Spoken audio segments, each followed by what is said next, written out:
This is Dr. Sheila Tikku speaking for class 3rd year. Crystal field splitting in tetrahedral complexes. Again imagine a metal ion at origin with halogens on the corners of the tube.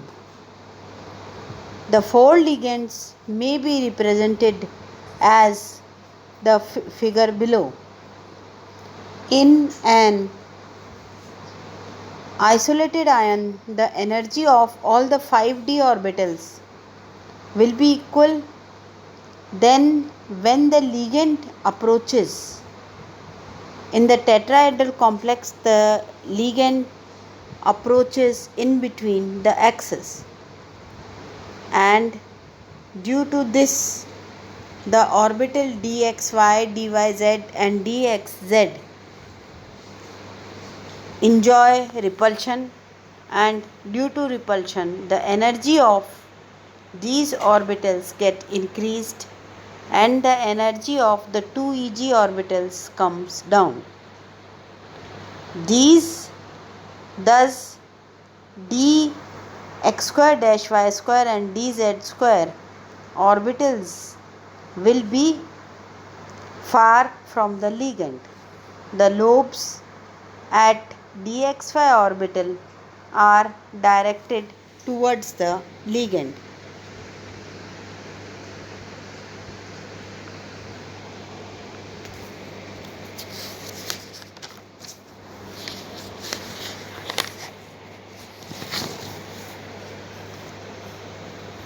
The center of the edges of the lobes consequently have triply degenerate system of the Eg orbitals, and there will be no unstable orbital. For such type of energy difference, the energy difference lambda is delta is equivalent to 0.4, and this delta T, that is the energy for tetrahedral complex, is equivalent to 4 by 9 delta O, that is the energy of octahedral complex. When the energy of tetrahedral complex is low, then the splitting is also low, and due to this low splitting the ligands can easily jump from one orbital to another. And the reason lying behind this, that we don't need empty d orbital, we need sp3 orbitals which make a tetrahedral complex.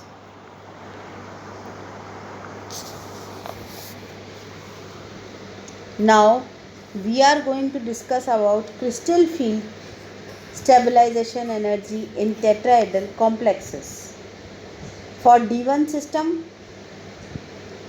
the one electron will go in the Eg orbital and the T2G orbital will be empty.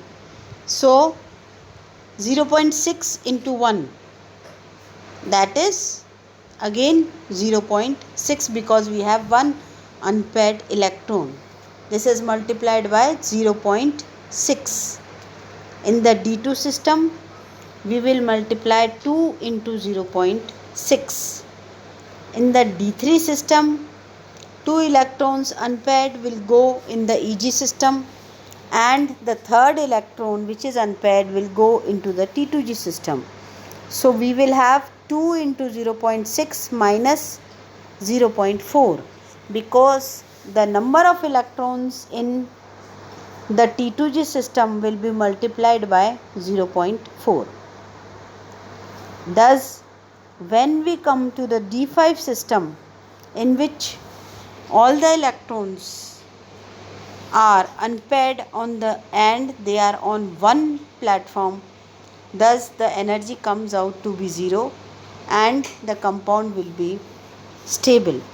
The same will be the case with D10 system, in which all the electrons are paired and due to pairing, the crystal field stabilization energy comes out to be 0. Magnetic properties. Magnetic properties in tetrahedral complexes can be predicted the way we have done for octahedral complexes.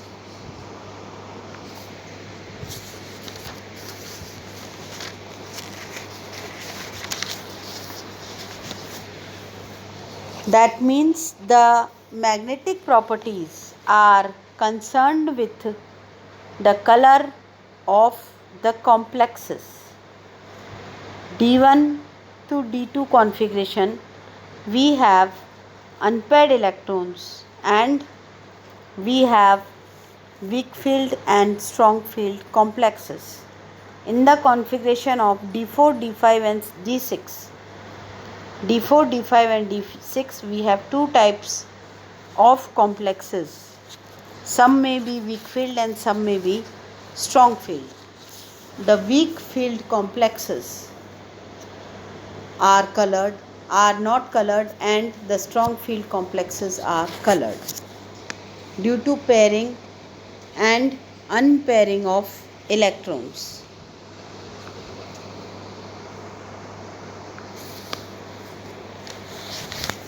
The last but not the least point is both the strong field and weak field type of complexes are theoretically directed, and due to this theoretical direction we have delta T, and delta T is less than delta O, which is the CFSE of octahedral complexes.